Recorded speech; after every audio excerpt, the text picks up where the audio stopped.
So we're going to start looking at some problems. So to start us off, we've got Ryan invests $4,000 at an interest rate of 4% PA for 3 years.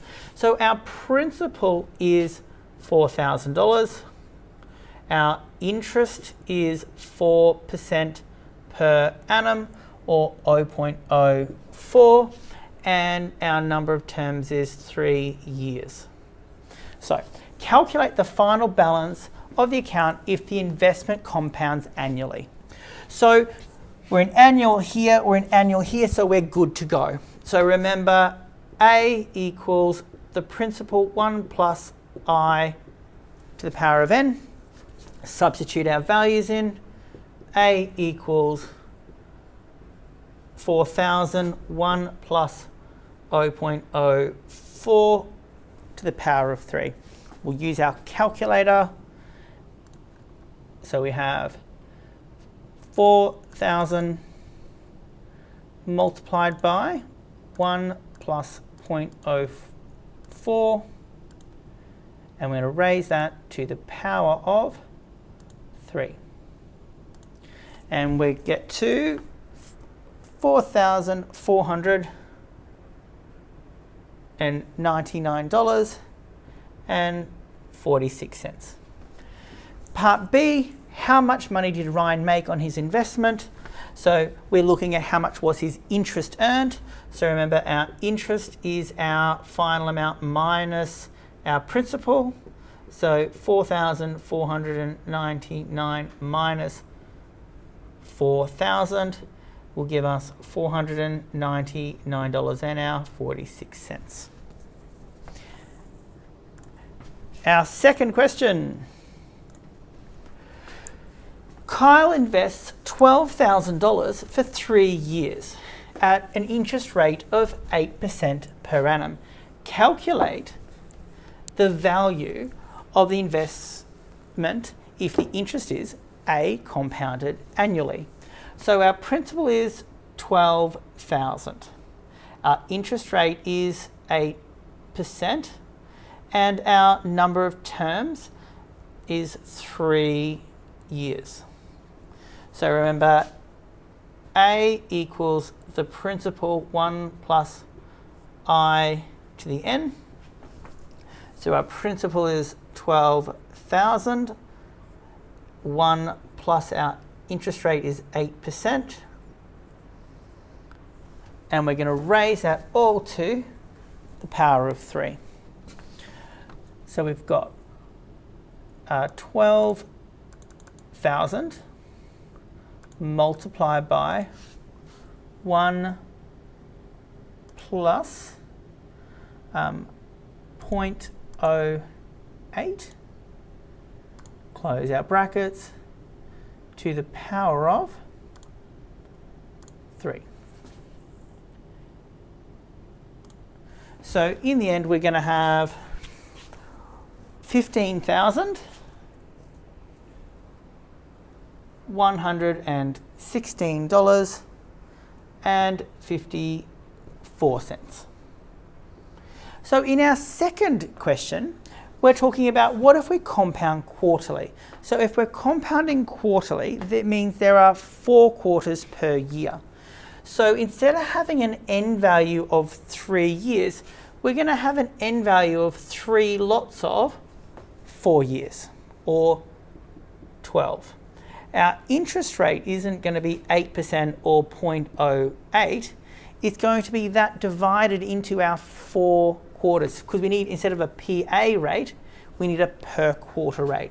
So that's going to be the 0.08 over 4.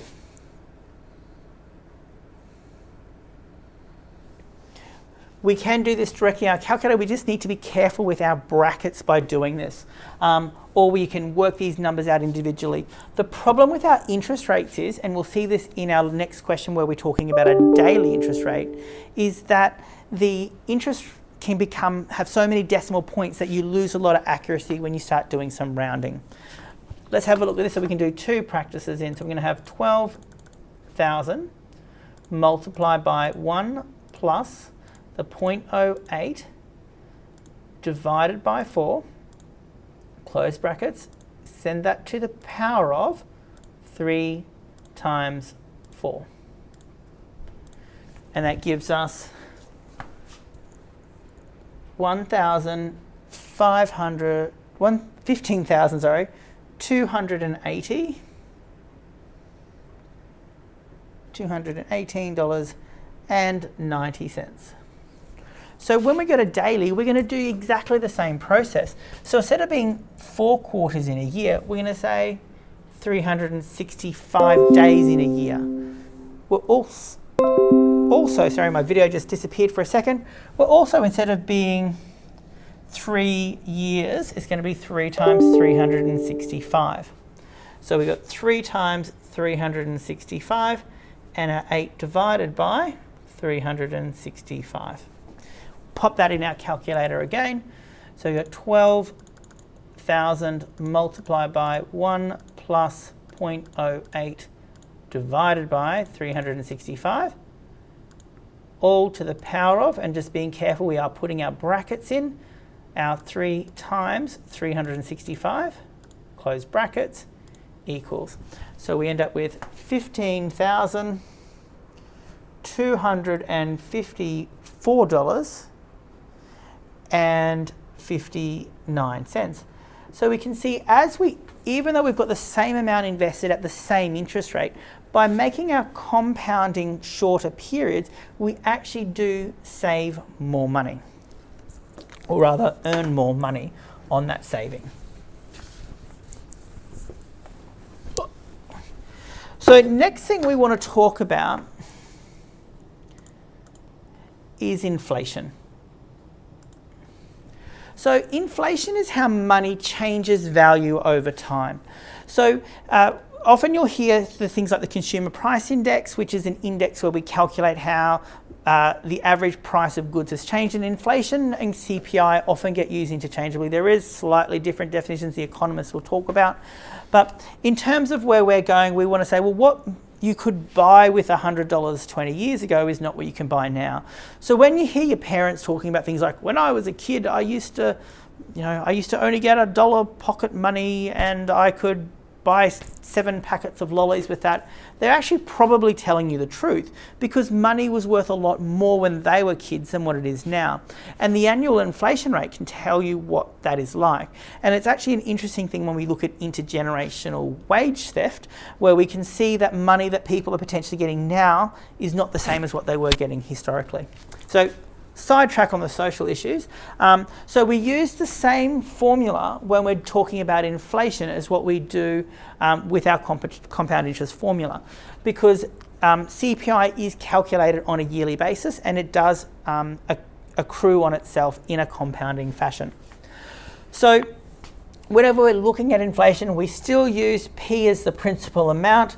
We still use A as the amount now, or the amount at the end, and the I is the inflation rate per period. Generally speaking, that will always be an annual inflation rate. If you look on the ABS website, you will also see some sections that have quarterly inflation rates. So once again, QCA, if that formula is on your formula sheet, as it was there for compound interest.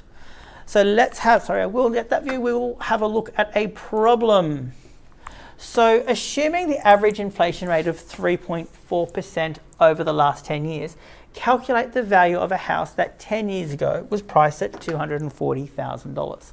So our principal, 10 years ago it was $240,000. The interest rate is 3.4%, or 0.034. Our time period is 10 years. So given that houses increase with inflation, well, they should, not always, we should be able to work out the value with inflation that we would expect that house to be worth now. So our A equals P 1 plus I to the power of N. So 240,000, I've missed a 0 over here, multiply by 1 plus 3.4%, or let's just rewrite that. 1 plus 0.034 to the power of 10. And let's pop that in our calculator. So we've got 240,000 multiplied by, open the brackets, 1 plus 0.034 to the power of 10. So we end up with $335,286.93. Our next question. So we can look at what's called effective profit. So in this question, we're saying a tile importer bought a pallet of tiles for $6,000 and sells them 2 years later for $7,500. So over that 2-year period, theoretically, those tiles should have increased in value. So we use exactly the same formulas to work this out. So our principal value was $6,000. The annual inflation was 3.2% or 0.032. And our number of terms is 2 years. So same formula. The final value is the 6,000 multiply 1 plus 0.032 to the power of 2. Throw that in our calculator.